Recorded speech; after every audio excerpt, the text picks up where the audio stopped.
No próximo capítulo da novela Vale Tudo, Ivan revela a Raquel que ainda pensa nela. Durante uma conversa casual no restaurante Paladar, o executivo, visivelmente abalado com os últimos acontecimentos, confessa à ex-companheira que ela nunca saiu de seus pensamentos. "Por mais que eu tente seguir em frente, você ainda está aqui dentro", dirá ele, apontando para o peito. Raquel, surpreendida com a sinceridade, disfarçará a emoção e mudará de assunto, tentando manter o foco no trabalho.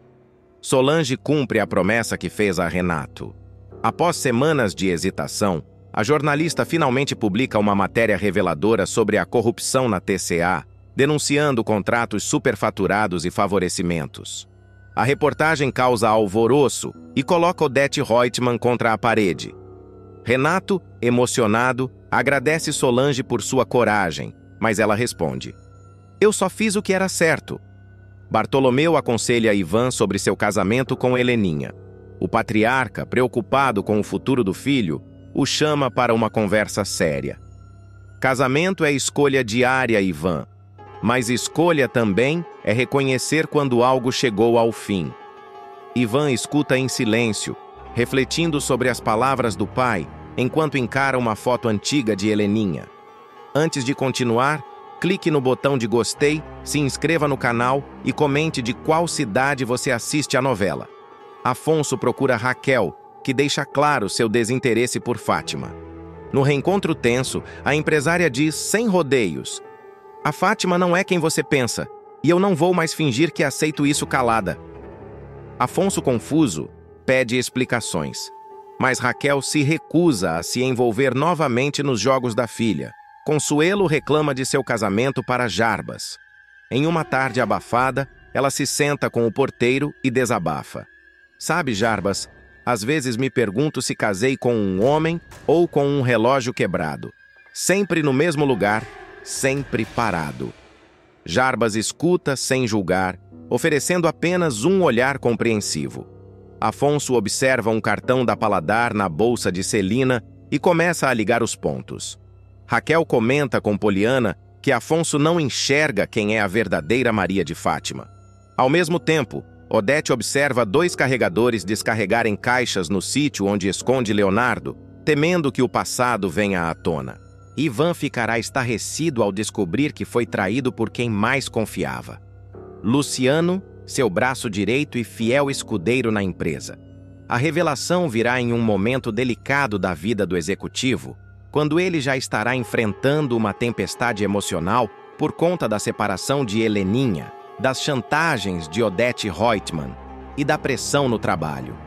O abalo será grande, mas Ivan encontrará forças para transformar a dor da traição em arma, decidindo arquitetar um plano de vingança contra a vilã da trama. A essa altura da novela, Ivan já terá decidido romper de vez com Heleninha após meses de crise no casamento. Ele não conseguirá mais conviver com os surtos da esposa, as manipulações da sogra e o fardo emocional de tentar sustentar uma relação que há muito deixara de lhe fazer bem. O reencontro com Raquel reacenderá uma paixão adormecida, e os dois se permitirão viver momentos de afeto, cumplicidade e desejo longe das garras de Odete. Contudo, a empresária não aceitará a separação da filha sem reagir. Fria e calculista, Odete entrará com um processo judicial contra Ivan, acusando-o de quebra de contrato matrimonial. No divórcio, alegará infidelidade e exigirá uma indenização milionária. Como prova, apresentará fotos comprometedoras de Ivan com Raquel em um evento beneficente, em que os dois trocam olhares cúmplices e caminham de mãos dadas. Ivan ficará indignado com a ousadia da sogra e começará a se perguntar quem teria feito aquelas fotos. O clima entre ele e Raquel mudará após a revelação das imagens. Embora a cozinheira entenda a gravidade da situação, ela começará a desconfiar de todos ao redor, inclusive do próprio Luciano, que demonstrará um comportamento estranho desde o escândalo. Dias depois, a verdade virá à tona de forma inesperada. Luciano chegará em casa com o semblante pesado e olhar baixo. Ao ver o colega arrumando as malas e dobrando suas roupas com rapidez, Ivan estranhará a situação e perguntará o que está acontecendo. E eu também não vou poder continuar trabalhando com você. Hoje mesmo vou passar no RH, dirá Luciano, cabisbaixo, tentando evitar encarar o amigo nos olhos. Ivan, confuso e alarmado, se aproximará devagar. Que isso? Você está chateado comigo? Eu fiz alguma coisa, Luciano? Perguntará o executivo, com um tom de preocupação genuína. O assistente, sem conseguir conter a emoção, deixará as roupas de lado, se sentará na beira da cama e encarará Ivan com lágrimas nos olhos. Muito pelo contrário. É que eu não mereço a sua amizade. Fui eu que fiz as fotos de você com a Raquel e entreguei para Dona Odete, confessará. Ivan levará a mão à cabeça. Pasmo. Você fez isso? Por quê? Indagará. Incrédulo.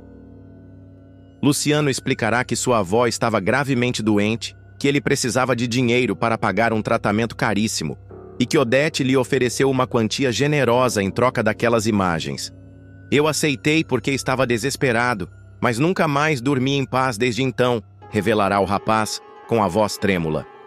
Ivan, ainda abalado com a notícia, respirará fundo. E por que está me contando isso agora? Perguntará com um fio de desconfiança. Porque eu não aguentava mais viver assim. E tem mais, a Dona Odete me procurou de novo. Ela quer que eu continue te vigiando, investigando você e a Raquel, revelará Luciano, agora decidido a se libertar da culpa que o consumia. A resposta de Ivan será surpreendente. Em vez de explodir, o executivo enxergará ali uma oportunidade única de virar o jogo. Com um semblante sério e uma calma estratégica, ele se levantará e dirá: Tá tudo bem, Luciano. Foi bom você ter me contado. Vamos fazer o seguinte. Você vai dizer para Odete que topa o esquema. E aí a gente faz ao contrário. Você me traz as informações dela. Luciano ficará surpreso com o perdão de Ivan, mas aceitará a proposta, determinado a se redimir. A partir desse momento, o assistente passará a ser um espião infiltrado na teia de manipulações de Odete Reutemann. Nos bastidores, Luciano fingirá que continua a serviço da vilã, mantendo encontros discretos com a megera, levando relatórios falsos e fotografias que não revelam nada de comprometedor. Enquanto isso, Ivan usará essas oportunidades para mapear os próximos passos da sogra, rastrear os contatos dela na imprensa e entender os interesses escusos por trás do processo judicial movido contra ele. Em paralelo, Raquel também começará a desconfiar de que a guerra com Odete está longe de acabar. Ao saber da chantagem envolvendo as fotos, ela alertará Ivan de que a vilã deve estar armando algo ainda maior. A empresária, afinal, nunca dá um passo em falso sem planejar os próximos 10. Luciano, cada vez mais enojado com as ordens de Odete, começará a gravar suas conversas com ela escondido, guardando os áudios em um pendrive. Numa das conversas mais reveladoras, Odete deixará escapar que pretende sabotar o restaurante de Raquel para acabar de vez com a reputação da rival e obrigar Ivan a voltar para Heleninha como forma de limpar a própria imagem. Esse namoro dos dois é um escândalo. Uma mulher que vende quentinhas? Meu genro se deitando com uma copeira? Eu não vou permitir, dirá a vilã, com seu tom arrogante habitual, sem perceber que estava sendo gravada. Com esse novo material em mãos, Ivan reunirá um arsenal de provas para contra-atacar no momento certo. E não se contentará apenas com isso. Incentivará Raquel a seguir com seu projeto de expansão da Paladar, mesmo diante das ameaças. A cozinheira, por sua vez, verá no gesto do amado não apenas um ato de resistência, mas também uma demonstração de parceria verdadeira. Enquanto isso, Luciano manterá uma rotina dupla. Para os olhos da TCA e de Odete, continuará sendo o funcionário leal e dedicado, sempre pronto para relatar as últimas fofocas de Ivan e Raquel. As coisas ficarão ainda mais tensas quando Odete exigir que Luciano plante provas falsas contra Ivan para afundá-lo de vez na empresa. Eu quero um escândalo, Você vai dizer que ele desviou verba da campanha de marketing. Tenho certeza de que a diretoria vai destituí-lo, ordenará friamente. Luciano hesitará, mas acabará aceitando apenas para manter o disfarce. Ao relatar o plano para Ivan, os dois começarão a arquitetar uma estratégia para virar a armadilha contra a própria Odete. Se ela quer guerra, vai ter guerra, prometerá Ivan, determinado a expor todos os podres da sogra para o conselho da TCA e, se preciso, para a imprensa. O público verá uma verdadeira batalha de inteligência e manipulação em que cada passo de Odete será monitorado por Ivan com a ajuda do traidor arrependido Luciano, que buscará, com cada atitude, recuperar a confiança do homem que um dia considerou seu melhor amigo. Odete, cada vez mais obcecada em destruir Raquel e manter Ivan sob seu domínio, intensificará suas exigências sobre Luciano. A vilã, certa de que o rapaz continua sob seu controle, começará a revelar segredos que guardava até mesmo de Heleninha. Em um encontro reservado no escritório luxuoso da TCA, ela falará com desdém sobre o passado de Raquel, mencionando um suposto envolvimento da cozinheira com um antigo escândalo financeiro em Foz do Iguaçu, uma mentira inventada para sujar sua imagem. Você vai descobrir tudo, Luciano. Quero um relatório completo da movimentação da Raquel, das contas dela, dos contatos. Essa mulher vai cair. E quando ela cair, o Ivan volta para a minha filha com a cabeça baixa, dirá Odete com um olhar cruel. Luciano gravará tudo e levará para Ivan, que escutará os áudios em silêncio, com os punhos cerrados. O executivo começará a montar um dossiê com as gravações, fotos e documentos, não apenas para se defender judicialmente, mas para expor publicamente a verdadeira face de Odete Reutemann, a mulher que manipula vidas como peças de xadrez. Raquel, por sua vez, se manterá firme. Mesmo sabendo que está sendo perseguida, se recusará a recuar.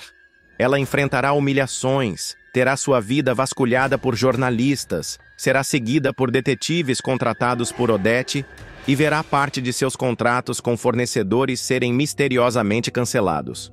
Ainda assim, continuará à frente do restaurante e incentivará Ivan a não desistir. Se ela pensa que vai me ver de avental no chão chorando, está muito enganada. Eu não sou do tipo que se quebra. Eu sou do tipo que se reinventa, dirá de frente para o espelho, enquanto se arruma para mais um dia de batalha. O reencontro entre Afonso e Solange será marcado por uma mistura explosiva de nostalgia, desejo reprimido e frustração acumulada. Depois de tantas reviravoltas, distanciamentos e mágoas, os dois mocinhos voltarão a se cruzar de forma inesperada, no ambiente vibrante e caótico de uma boate carioca. Será em meio à luz estroboscópica, música alta e copos de bebida que Afonso, visivelmente abatido, encontrará Solange, a mulher que ainda habita um espaço íntimo e silencioso dentro de si, mesmo após tantas tentativas de apagá-la da memória. Àquela altura da trama, Afonso estará vivendo um casamento de aparências com Maria de Fátima, marcado por desconfianças, manipulações e frieza emocional.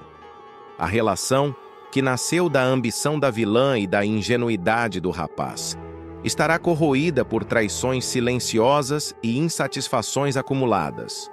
Fátima, cínica como sempre, manterá a fachada de esposa dedicada, mas dedicará grande parte de seu tempo a projetos próprios, eventos sociais e investidas para controlar os bens da família Reutemann.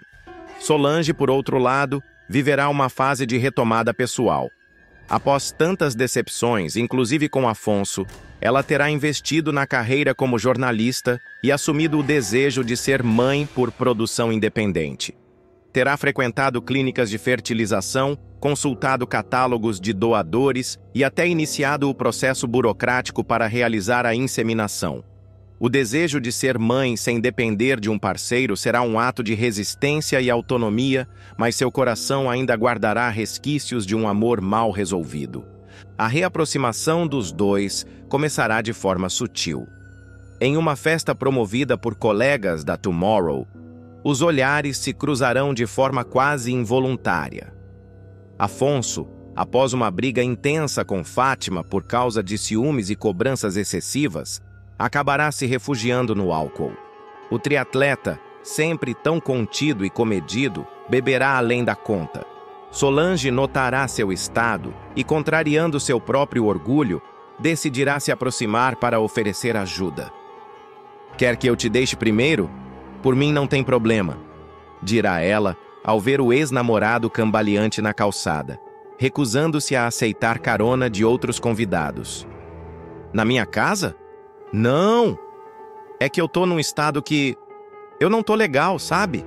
Será que a gente não toma um café na sua casa? Assim que eu melhorar, eu vou para casa", responderá ele, visivelmente confuso, mas com um olhar que ainda carrega carinho. Solange, relutante, aceitará levá-lo para seu apartamento. No caminho, o silêncio entre os dois será carregado de lembranças não ditas. Já em casa, ela preparará um café forte, tentando manter distância emocional, mas Afonso não demorará a romper o protocolo. "Quando a gente estava junto, a gente dançava mais do que bebia. Você pensa nisso?" "Eu penso", dirá ele, em tom quase infantil, enquanto observa Solange movimentar-se pela cozinha. Ela, tentando fugir da tensão, devolverá: "Se fosse fácil assim... Será que não é fácil? E a gente que complicou tudo?" questionará ele, aproximando-se mais. "Que saudade, Solange!" O beijo será inevitável. Um gesto rápido, impulsivo, mas carregado de desejo reprimido. E na sequência, virá o abraço, o toque, os risos embriagados e o tropeço no sofá. A câmera da novela cortará para o dia seguinte, mostrando o casal dormindo juntos na cama da jornalista. O sol atravessando a cortina marcará o início do caos emocional. Afonso despertará sobressaltado. O cabelo bagunçado, a roupa jogada no chão e a expressão de pânico no rosto. "Eu só lembro da gente no carro", balbuciará, tentando recapitular os eventos. "Você só lembra até aí?" questionará Solange, sem olhar diretamente para ele. "Eu não sei o que estava passando pela minha cabeça para... Mas você já tá ótimo, já pode ir para sua casa tranquilo." "Calma, também não é assim. Nós dois... A gente estava bem além da conta. Acontece também. Quer dizer, eu sou casado. Não deveria ter acontecido. Mas... só não pode acontecer de novo", dirá o herdeiro dos Reutemann, tentando racionalizar o que sente. "Claro que não. Quem disse que eu quero te ver de novo? Melhor você correr", disparará Solange, antes de virar as costas, claramente abalada. A partir daí, a novela entrará em uma espiral de emoções contidas. Solange tentará fingir que nada aconteceu. Se jogará no trabalho e desistirá temporariamente do plano de inseminação. No entanto, algumas semanas depois, ela começará a sentir enjoos matinais, sensibilidade exagerada e alterações de humor. Desconfiada, fará um teste de farmácia. O resultado positivo a deixará em choque. Ela marcará uma consulta com o ginecologista, onde ouvirá a bomba. Não está apenas grávida, mas à espera de gêmeos. "Solange, seus exames são claros, os níveis hormonais estão bem elevados. Vamos fazer um ultrassom para confirmar, mas tudo indica que você está esperando 2 bebês", dirá o médico, sorrindo. A jornalista ficará em choque. A primeira reação será negar. Tentará lembrar se havia realizado qualquer procedimento clínico, mas logo entenderá que a única possibilidade plausível era a noite com Afonso. O peso da responsabilidade virá como um furacão, misturado à dúvida sobre como lidar com essa nova realidade. Enquanto isso, Afonso viverá um verdadeiro inferno emocional. Mesmo sem lembrar dos detalhes da noite, ele carregará a culpa por ter traído Maria de Fátima. Para piorar, a vilã passará a agir de maneira ainda mais controladora, instalando rastreadores no celular do marido e sugerindo que ele abandone suas atividades como triatleta para dedicar-se à imagem da família em eventos beneficentes. "Afonso, querido, você sumiu na noite da festa e não me respondeu nenhuma ligação." Isso não vai mais se repetir, está me ouvindo? Dirá ela, com voz doce e ameaçadora. Ele apenas balançará a cabeça, engolindo a culpa. Afonso evitará cruzar os olhares com Solange, mas o destino tratará de aproximá-los novamente quando ela, após muitas dúvidas, decidir contar sobre a gravidez. Afonso, eu preciso falar com você. É sério, dirá ela ao encontrá-lo no estacionamento da empresa. O que foi? Você parece nervosa? Eu tô grávida. E os filhos são seus. O silêncio será sepulcral. Afonso sentirá as pernas falharem. A notícia o desestabilizará por completo. Ele tentará dizer algo, mas Solange o cortará. Não estou te pedindo nada. Nem presença, nem dinheiro. Eu só achei que você tinha o direito de saber. A notícia da gravidez de Solange ecoará como um trovão na mente de Afonso. O rapaz, ainda atordoado, pedirá alguns dias para processar tudo, mas no fundo estará em pânico. Sem saber como contar a verdade a Maria de Fátima, ele começará a se afastar emocionalmente da esposa, o que despertará a fúria da vilã. Fátima notará as ausências, as respostas monossilábicas, o olhar perdido do marido.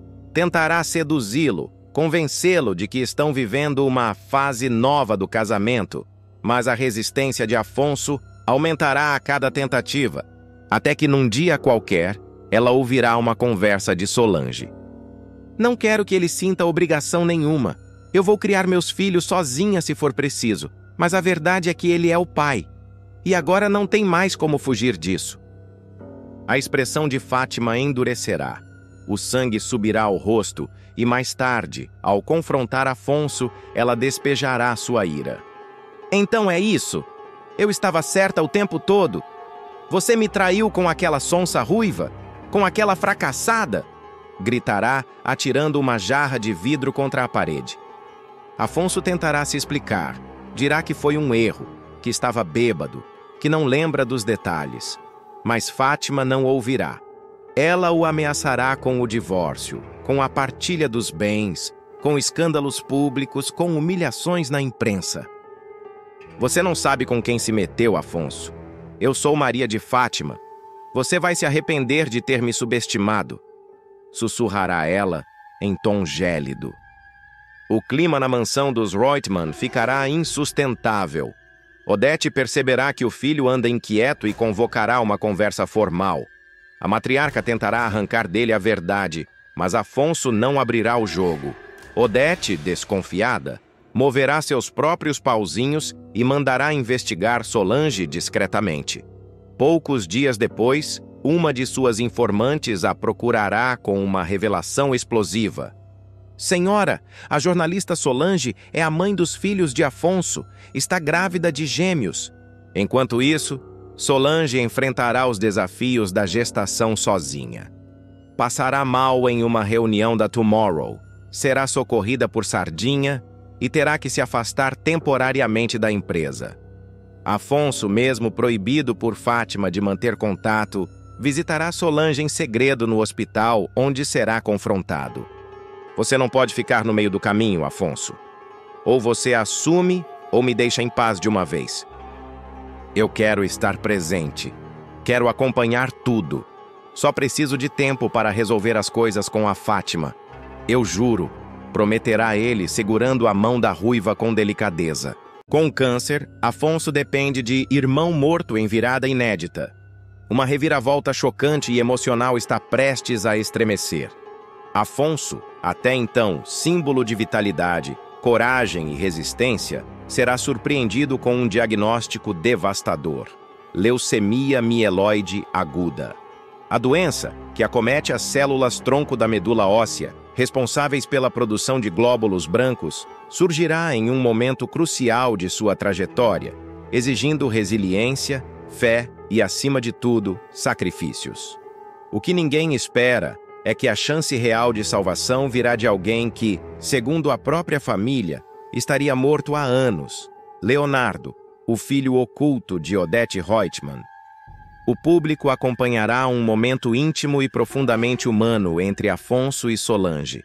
Após sentir uma série de sintomas preocupantes, como fadiga intensa, febres recorrentes e manchas roxas pelo corpo, o atleta procurará ajuda médica e será surpreendido com o diagnóstico. Em uma conversa reservada, já abalado pelas informações, Afonso decidirá revelar a verdade à mulher que mais ama. Solange, a gente sempre se prometeu que não haveria segredos entre nós, né? Pois então, eu tô com leucemia. Não sei como nem porquê, só sei que aconteceu, confessará ele, com a voz embargada e os olhos marejados. Solange, inicialmente em estado de choque, reagirá com força. Ela se recusará a aceitar o diagnóstico como uma sentença de morte. Isso tem tratamento, Afonso. Vai ter cura, sim. Vai ter cura, afirmará, abraçando-o com força. O oncologista responsável pelo caso explicará os próximos passos do tratamento. Afonso terá que passar por sessões de quimioterapia para controlar a produção anormal das células cancerígenas e, se possível, submeter-se a um transplante de medula óssea, o que poderá ser sua única chance de remissão completa. É aí que a busca por um doador compatível se tornará central na narrativa. O médico será claro. As maiores chances de compatibilidade geralmente estão dentro da própria família, principalmente entre irmãos de sangue. Movido pela esperança e apoiado por Solange, Afonso iniciará a procura. Pedirá que Heleninha, sua meia-irmã por parte de mãe, se submeta aos testes de histocompatibilidade. Além dela, outras possíveis parentes da família Reitman também serão convidadas a colaborar. No entanto, o resultado dos exames será desanimador. Nenhuma delas será compatível. As chances de encontrar um doador fora da família biológica serão mínimas, e o tempo estará contra eles. Nesse cenário tenso, onde cada segundo poderá fazer diferença entre a vida e a morte, uma figura insuspeita surgirá como um trunfo escondido no baralho. Odette Reutemann, conhecida por sua frieza e desprezo até mesmo pelos próprios filhos, tomará uma atitude que deixará todos ao seu redor em estado de choque. A empresária, após descobrir os exames de Afonso e a urgência do transplante, sairá às escondidas de sua mansão e viajará até uma propriedade isolada no interior do estado do Rio de Janeiro. Lá, encontra-se Leonardo, o filho que ela declarou publicamente como morto há 14 anos, após um suposto acidente de carro. O público, que já conhecia a existência de Leonardo por meio de insinuações e cenas veladas, finalmente verá o jovem em cena. O rapaz, com traços de autismo e algumas limitações cognitivas, será mostrado em um estado de fragilidade, mas cercado de cuidados médicos e conforto. Odette sempre o manteve afastado da sociedade, não por amor ou compaixão, mas por vergonha e conveniência. Para ela, a existência de um filho defeituoso seria um obstáculo em sua trajetória de poder e controle. Mesmo relutante, ela ordenará que os médicos da propriedade façam os exames de compatibilidade genética entre Leonardo e Afonso, sem dar maiores explicações. É só um procedimento. Eu pago vocês para obedecer, não para perguntar, dirá, com o olhar gélido. Dias depois, o resultado chegará. E será bombástico. Leonardo é 100% compatível com Afonso.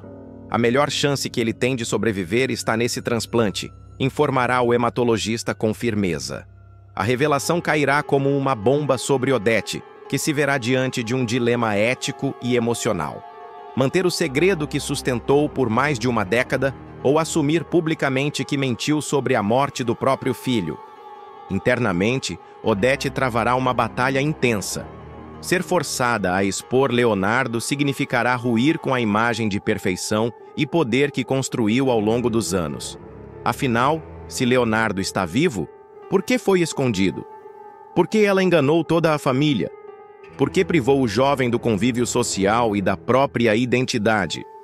Além disso, a revelação poderá colocar em risco sua reputação nos negócios, principalmente diante dos olhares vigilantes de rivais como Raquel, Marco Aurélio e outros empresários da elite carioca. Odete perceberá que, pela primeira vez, está sendo encurralada por uma situação que nem todo seu dinheiro ou influência poderá controlar. A decisão de autorizar ou não o transplante, portanto, não será apenas médica, será também moral, política e pessoal. Enquanto isso, Celina tentará entender o que se passa. Notará o comportamento estranho de Odete, seus sumiços repentinos e o nervosismo crescente. Afonso, por sua vez, começará a se preparar psicologicamente para enfrentar o tratamento, sem saber da existência de Leonardo. Passará a rever toda sua trajetória, refletirá sobre as escolhas da família e se aproximará ainda mais de Celina, que servirá como um pilar emocional nesse momento sombrio. Será justamente em uma conversa com Celina que ele desabafará. Você acredita que a vida é só acaso, tia? Porque se for, então por que tanta gente ruim vive tanto e tanta gente boa morre cedo? Perguntará ele, com os olhos marejados. Celina o confortará com um abraço silencioso. Paralelamente, o clima dentro da TCA será de tensão crescente. Marco Aurélio começará a perceber movimentações estranhas de Odete e tentará se aproveitar disso para desestabilizá-la. Já Maria de Fátima, desconfiada de que há algo valioso escondido, começará a bisbilhotar os arquivos de Odete e poderá, sem querer, descobrir a existência de Leonardo. A situação atingirá o ápice quando Leonardo, sob os cuidados de uma enfermeira, for conduzido a um hospital de alto padrão para fazer novos exames preparatórios. Odete exigirá sigilo absoluto e ameaçará a equipe médica para evitar qualquer vazamento de informação. Mas, como em toda boa novela, nada ficará oculto por muito tempo. Um funcionário do hospital reconhecerá Leonardo de antigas fotos publicadas antes do suposto acidente e entrará em contato com a imprensa. Nesse momento, a tensão se tornará insuportável. A possibilidade de um escândalo público colocará todos os personagens em rota de colisão.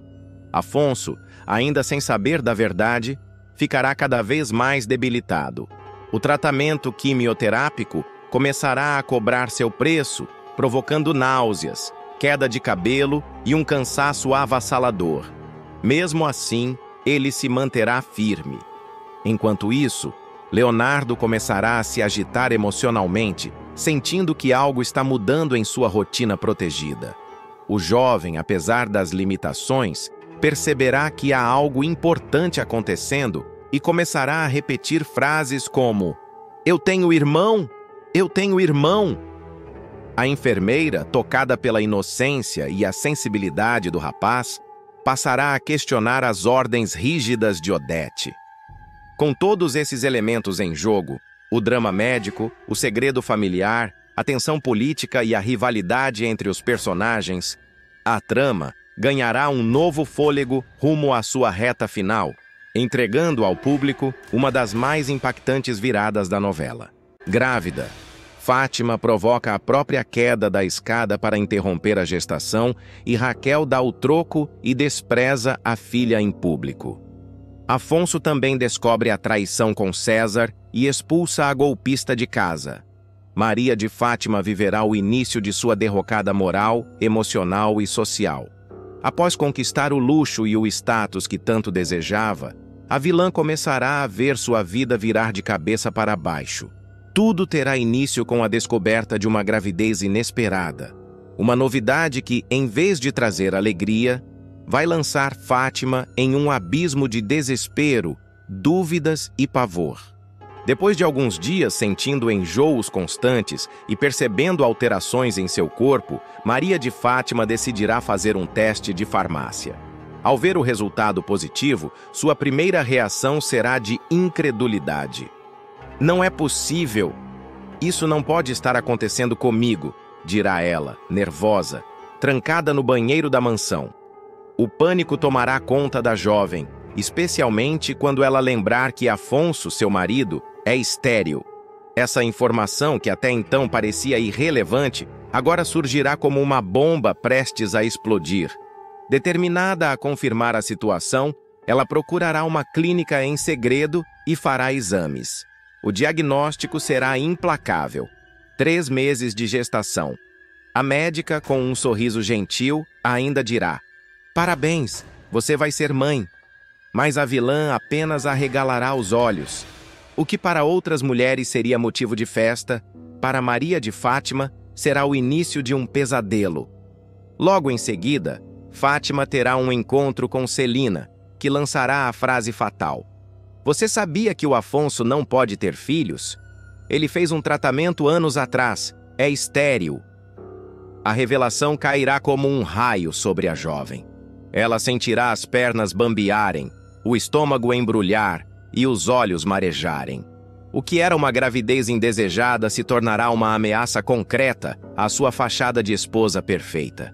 A dúvida surgirá como um fantasma. E se o pai da criança for César? Completamente desorientada, Fátima começará a se isolar. Evitará Afonso, fingirá dores de cabeça, mudará os hábitos alimentares e passará a dormir em outro quarto, sob a justificativa de estar gripada. Afonso estranhará o distanciamento, mas será paciente. Ele, apaixonado, não imaginará o que está por vir. Enquanto isso, Fátima tomará uma decisão radical. Após muitas pesquisas na internet e consultas discretas com farmacêuticos, ela considerará a hipótese de interromper a gravidez sozinha. Tentará chás abortivos, subirá escadas de salto alto, forçará o corpo com exercícios pesados. Tudo em vão. Nenhuma das estratégias improvisadas surtirá o efeito desejado. O desespero só aumentará. Sozinha em seu quarto, ela chorará e sussurrará: "Esse filho vai acabar com a minha vida." Em um momento de delírio, Fátima decidirá ir atrás de Raquel. Na sua cabeça, a mãe talvez pudesse ajudá-la, acolhê-la, ou ao menos aliviar sua dor. O reencontro entre as duas ocorrerá de forma inesperada. Durante um elegante evento promovido pela TCA no Teatro Municipal, Raquel aparecerá ao lado de Renato, a convite da diretoria da companhia aérea. A empresária estará deslumbrante em um vestido preto elegante, chamando a atenção de todos por onde passa. Fátima, ao vê-la à distância, sentirá uma mistura de saudade, culpa e esperança.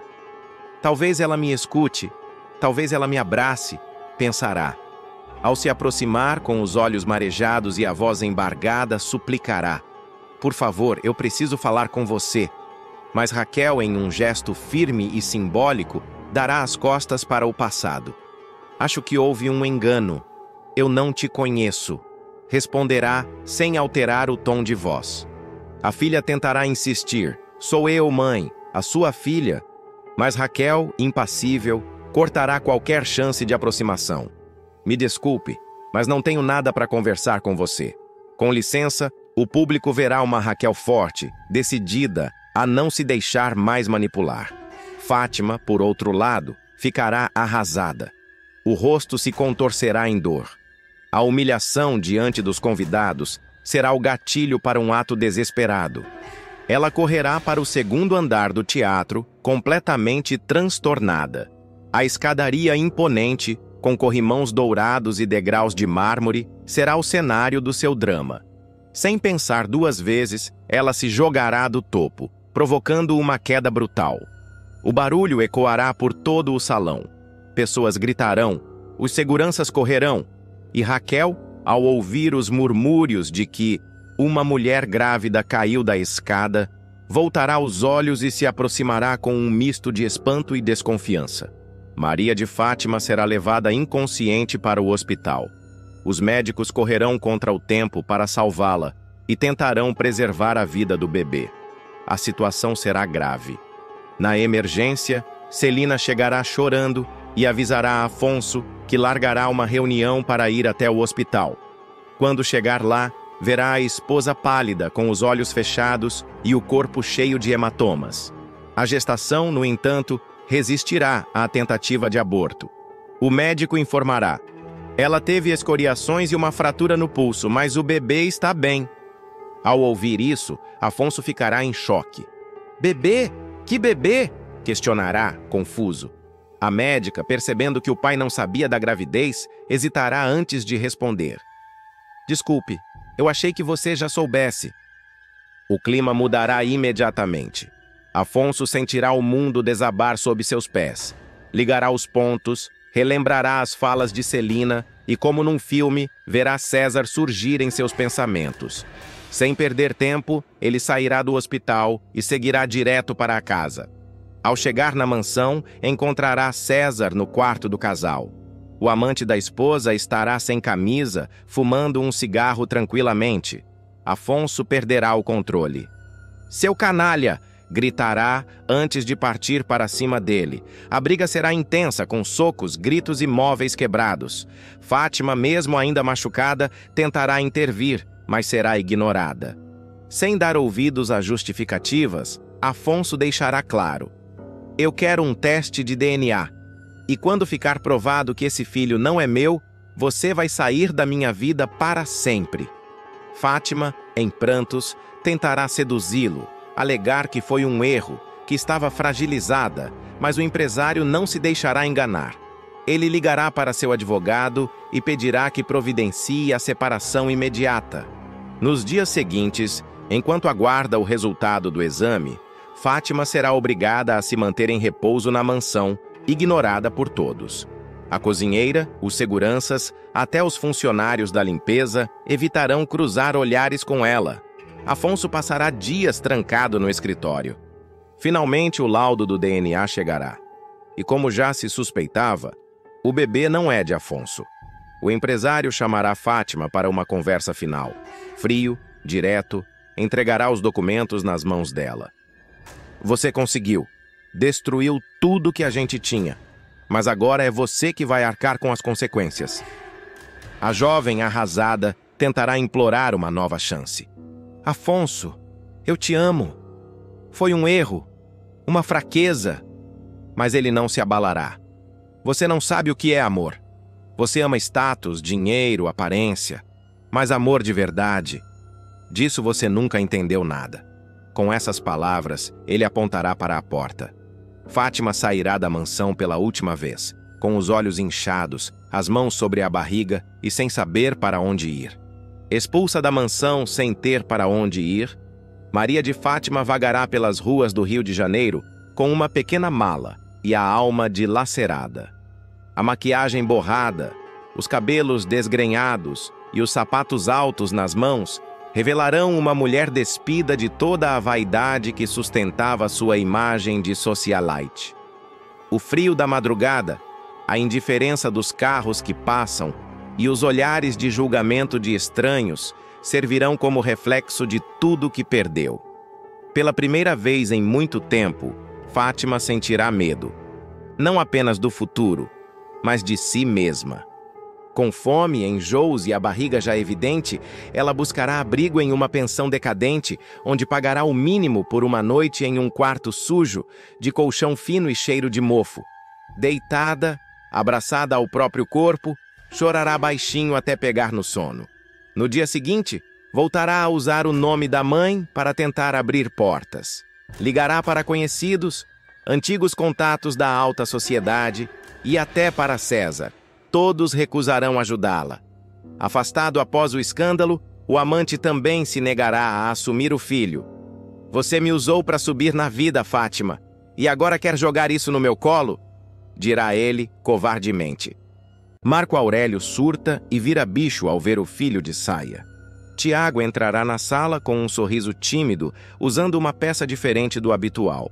Uma saia preta estruturada, de alfaiataria, combinada com camisa social e botas. A composição, longe de ser caricata ou exagerada, refletirá exatamente o espírito de liberdade que o jovem começará a buscar. A peça será um presente de Eunice, mãe de Fernanda, que começará a colaborar com a Tomorrow em uma campanha de moda sem gênero. O impacto será imediato. Marco Aurélio, sentado à mesa tomando uísque, ficará paralisado ao ver o filho. A primeira reação será de confusão. Em seguida, virá a fúria descontrolada. Mas que porra é essa, Tiago? A frase soará como um tiro no apartamento elegante, deixando até Leila, sempre contida, constrangida. Fernanda tentará interceder. Seu Marco, a saia foi feita pela minha mãe. É uma peça de design para uma campanha moderna que a Tomorrow vai lançar. O Tiago só vestiu porque gostou. O executivo baterá com força no braço da poltrona, levantando-se com expressão de quem perderá o controle. Gostou? Isso é roupa de homem, por acaso? Isso é coisa de palhaço, de moleque mimado. Tira isso! Tira agora! Berrará, caminhando até o filho e apontando o dedo em sua cara. Tiago não se intimidará. Com um olhar firme, responderá. A única palhaçada aqui é esse show que você tá dando, pai. Tá todo mundo vendo. É uma roupa, uma saia, e é minha escolha. Você acha que gritar vai mudar alguma coisa? Bruno observará tudo em silêncio, completamente sem reação. Leila tentará conter os ânimos, colocando-se entre os dois. Pelo amor de Deus, Marco Aurélio, baixa a voz. Você tá sendo ridículo. Ridículo? Ridículo é esse teatro? Essa palhaçada dentro da minha casa. Um homem de saia. Isso é uma provocação. Isso é um desaforo. Continuará, cada vez mais vermelho de raiva. Tiago tentará manter a calma, mas a pressão emocional começará a transparecer. A voz começará a falhar. Você sempre foi assim, né? Qualquer coisa fora do seu quadrado já vira motivo para escândalo. A vida não é o mundo podre da TCA, pai. Aqui fora tem gente real, com sentimentos reais. E roupa não define caráter. Fernanda pegará na mão de Tiago, tentando acalmá-lo. Leila se aproximará do marido, mas será empurrada com brusquidão. Sai da frente, Leila. Eu vou ensinar para esse menino o que é ser homem. Você quer ensinar o quê? A mentir, a manipular, a roubar? Porque isso sim você faz com maestria, retrucará Tiago exaltado. O conflito chamará a atenção dos vizinhos, com vozes ecoando pelo corredor do prédio. A briga tomará contornos tão intensos que Leila decidirá intervir com mais veemência. Você tá passando dos limites, Marco. É só uma roupa. Você precisa entender que o Tiago é um ser humano, não um projeto que você quer moldar. Ele não tem que ser a imagem do seu ego. Mas Marco Aurélio não conseguirá ouvir. A ideia de que seu filho, agora um homem feito, estivesse andando de saia, o colocará em rota de colisão consigo mesmo. Sentirá que seu poder como patriarca está sendo desafiado. Eu juro, eu pensei que esse menino estava melhorando. Arrumou uma namorada, fez sexo, começou a sair. E agora me aparece assim? Isso é deboche. Tá me provocando. Fernanda tentará falar, mas será interrompida por mais um ataque verbal. E você, menina? Devia ter vergonha de andar com um rapaz desse jeito. Sua mãe devia ter te educado melhor. Educação é respeitar o outro. E desculpe, mas quem está precisando rever conceitos aqui é o Senhor, dirá Fernanda, se colocando firme. Tiago, sem dizer mais uma palavra, puxará a mão de Fernanda e se dirigirá à porta. Vambora! Aqui não dá para ficar nem mais 5 minutos. Ao ver o filho indo embora, Marco Aurélio surtará ainda mais. Jogará o copo de uísque na parede, esmurrará a porta e gritará sozinho no apartamento. Eu não criei um viado! Eu não criei um palhaço! Esse menino tá me destruindo! Leila se chocará com a violência das palavras. Os olhos de Bruno, agora cheios de lágrimas, deixarão claro que a família se fragmentou mais uma vez. Nos corredores da TCA, no dia seguinte, o assunto correrá como fogo. Funcionários comentarão o escândalo da noite anterior, alguns preocupados com a imagem de Marco Aurélio. A essa altura, as atitudes do executivo já terão gerado rumores de decadência emocional. Tiago, por sua vez, estará em um café com Fernanda e Eunice, ainda abalado com os ataques do pai. Eu tentei ser o filho que ele queria, juro que tentei. Mas eu cansei de apagar quem eu sou para caber no mundo dele. Eunice, sensível, oferecerá apoio. Você não tem que caber em mundo nenhum. Você tem que construir o seu. Enquanto isso, Leila terá uma conversa franca com Marco Aurélio. Pela primeira vez, ela deixará de passar pano para os surtos do marido. Sabe o que está te incomodando? Não é a saia. É o fato de que você perdeu o controle. E você não sabe lidar com liberdade. Você quer um filho que não existe. Mas o executivo se mostrará irredutível. Eu não vou aceitar isso. Se ele quer ser um rebelde, que vá morar na rua. Aqui não. Leila ficará calada. Mas algo em seu olhar indicará que o limite dela também está se aproximando. Pela primeira vez, ela enxergará Marco Aurélio como uma ameaça à própria família. Um homem engolido pelo ego, preso aos valores ultrapassados que tanto destruiu nos outros. Enquanto isso, Bruno conversará com Tiago escondido. Eu não entendo tudo isso ainda, mas eu te admiro, sabia? Porque você é corajoso. Tiago se emocionará. A relação dos dois começará a se fortalecer num nível novo, mais íntimo e livre, marcado pela escuta e respeito mútuo. Exatamente o que faltará em casa. Ao longo dos dias, Marco Aurélio não conseguirá esquecer a cena da saia. Ele terá pesadelos, reviverá a discussão, verá o rosto de Tiago com raiva, sentirá que está perdendo o controle da própria narrativa. Num acesso de desespero, tentará reverter a situação procurando um terapeuta para o filho sem consultá-lo. Quando Tiago souber disso, explodirá. Agora você quer me internar? Acha que eu sou doente? Que vergonha de você, pai! O embate entre gerações atingirá seu ápice. Marco Aurélio, que sempre se vangloriou de estar no controle, começará a experimentar o peso da rejeição dentro da própria casa. Não só por Tiago, mas por Leila e até por Bruno.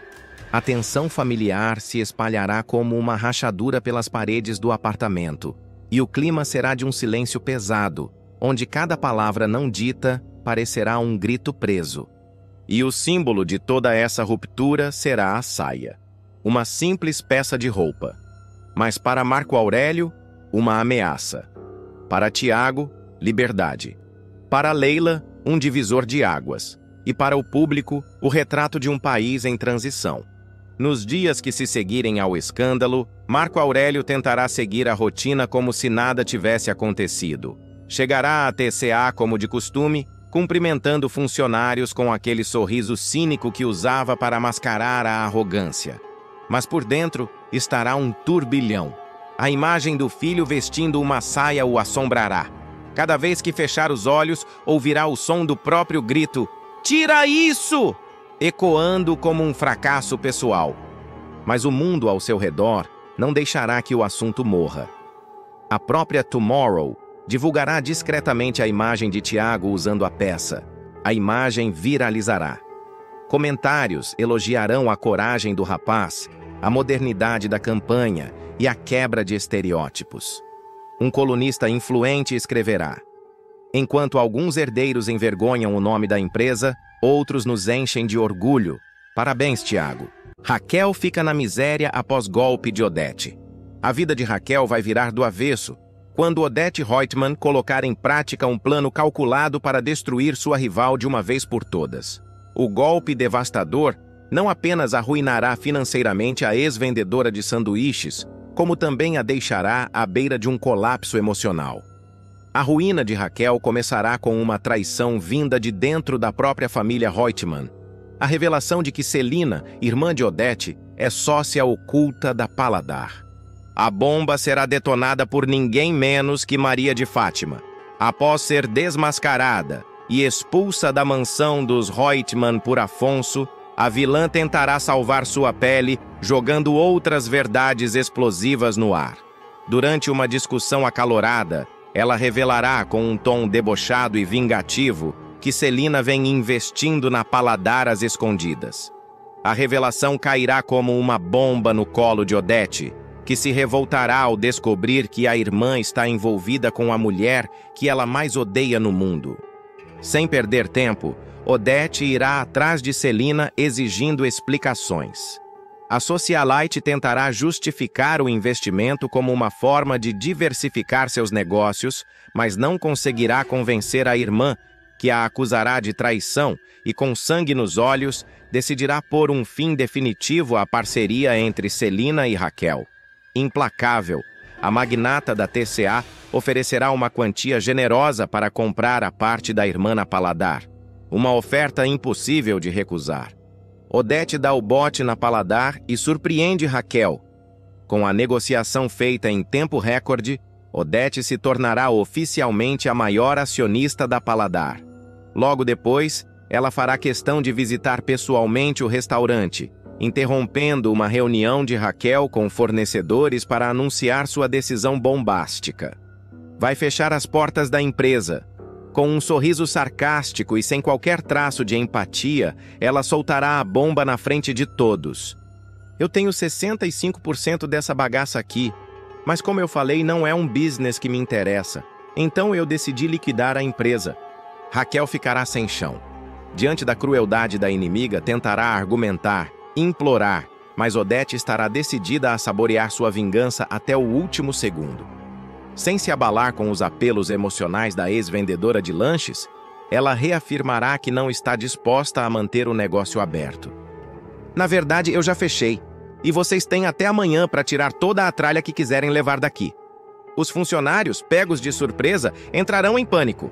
Poliana, assistente e confidente de Raquel, fará de tudo para tranquilizar os colaboradores, mas ela mesma estará prestes a desmoronar.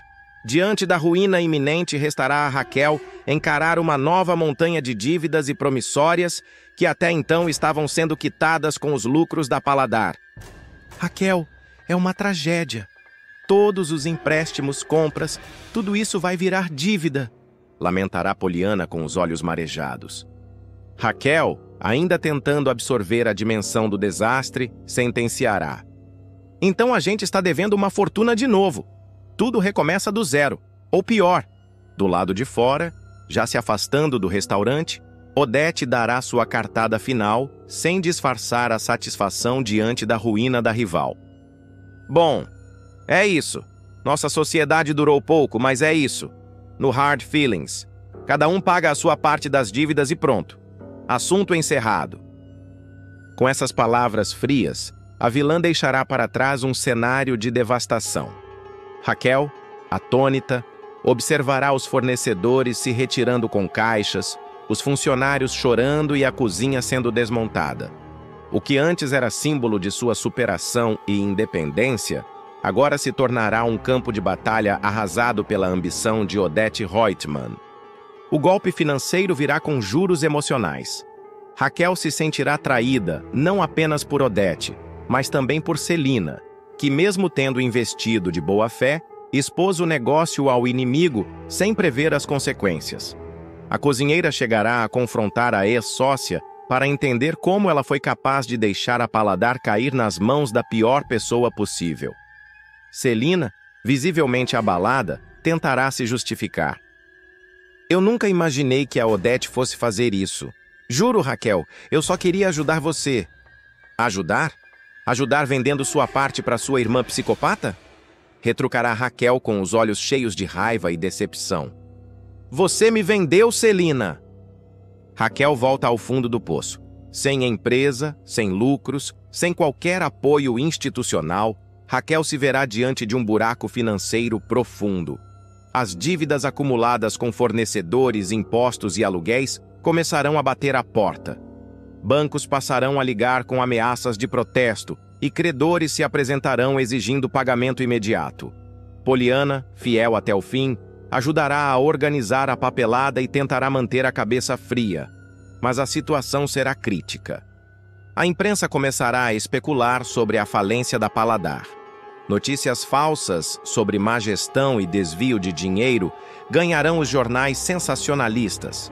Tudo patrocinado discretamente por Odete, que não medirá esforços para destruir a imagem de Raquel também no campo público. Reportagens com manchetes do tipo ex-vendedora dá calote em empresários ou ascensão meteórica de Raquel vira caso de polícia se espalharão pelas bancas. Raquel tentará processar Odete, mas logo descobrirá que, legalmente, a vilã agiu dentro do que estava previsto no contrato de sociedade. Mesmo sendo cruel e premeditado, o fechamento da empresa foi feito de forma jurídica, deixando-a sem respaldo legal. Revoltada, ela gritará em meio aos destroços da antiga cozinha: "Isso não é justiça. Isso é covardia." Poliana, em prantos, tentará consolar a amiga. "Você vai dar a volta por cima de novo, Raquel. Você sempre dá. A diferença é que agora ela mexeu com sua alma." Mas Raquel saberá que o buraco desta vez é mais profundo. A Paladar não era apenas um negócio. Era seu símbolo de dignidade, de redenção. A destruição da empresa não será apenas material, mas simbólica. Odete conseguiu atingir o coração de Raquel. A humilhação se alastra. Nos dias seguintes, Raquel passará a ser evitada por antigos parceiros comerciais e clientes.